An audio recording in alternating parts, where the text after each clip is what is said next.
علامہ صاحب،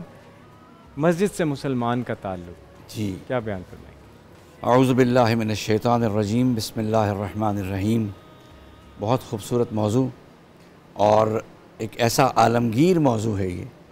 کہ جس کی ہر دور میں ضرورت رہی ہے اور ہمیشہ اس کی ضرورت رہے گی، چونکہ مسلمان کی شناخت ہے مسجد،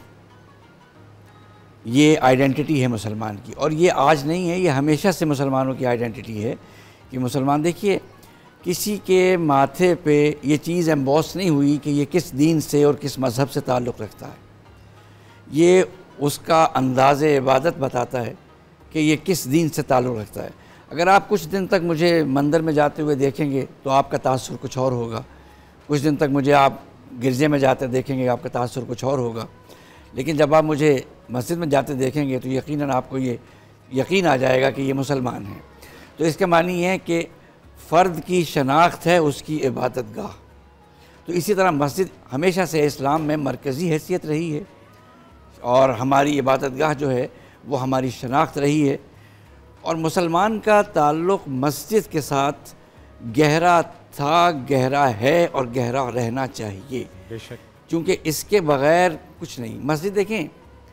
اگر آپ حضور صلی اللہ علیہ وآلہ وسلم کے دور میں جائیں اور آپ دیکھیں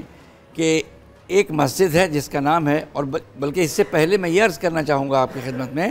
کہ پیغمبر جب مدینہ تشریف لائے ہیں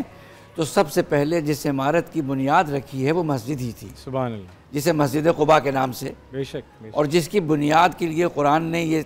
مہر لگا دی کہ اس کی بنیاد تقوی پہ رکھی گئی ہے۔ تو سب سے پہلے جس عمارت کی بنیاد رکھی وہ مسجد تھی،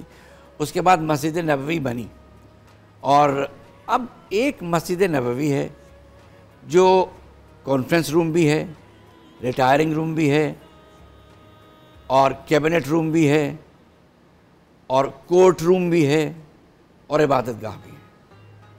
یعنی پیغمبر نے مسجد کو ہر اینگل سے استعمال کرنے کا طریقہ سکھایا ہے۔ ٹرو ٹرو، یہ پیغمبر کی تعلیمات ہیں، حضور صلی اللہ علیہ وآلہ وسلم کی یہ تعلیمات ہیں کہ مسجد کو کس کس انداز سے استعمال کیا جا سکتا ہے، کیوں، یہ سب کچھ وہیں کیوں؟ اس لیے تاکہ مسلمان کی مرکزیت قائم رہے، بالکل صحیح، مسلمان اپنے مرکز کی طرف جائے۔ یہ نیوکلیس ہے مسجد جو ہے، کیونکہ یہاں پہ بڑے بڑے فیصلے حضور کے زمانے میں ہوئے، اور تمام بڑے بڑے مقدمات کے فیصلے ہوئے، تمام اہم فیصلے حضور مسجد میں بیٹھ کے کیا کرتے تھے۔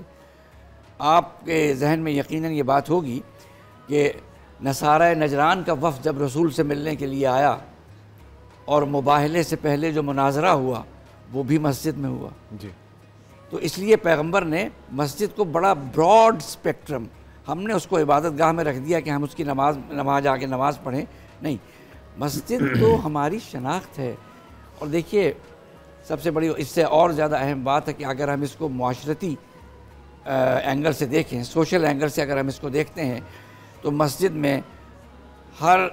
طرح کی سوچ رکھنے والے لوگ آتے ہیں، ہر طرح کے مسائل رکھنے والے لوگ آتے ہیں، تو وہاں جا کے ایک دوسرے کے ساتھ گفتگو کرنا، ایک دوسرے کے ساتھ تبادلہ خیال کرنا، ایک دوسرے کی مسجد کیوں ہے، ایک دوسرے کی مسائل کو جاننا اور پھر اس کے حل کی تجاویز کو طے کرنا تاکہ سب کچھ ایک ہی جگہ پہ ہو۔ تو اس لیے مسلمان کا مسجد سے گہرا تعلق تھا، ہے اور رہے گا۔ بالکل، بہت خوب فرمایا آپ نے۔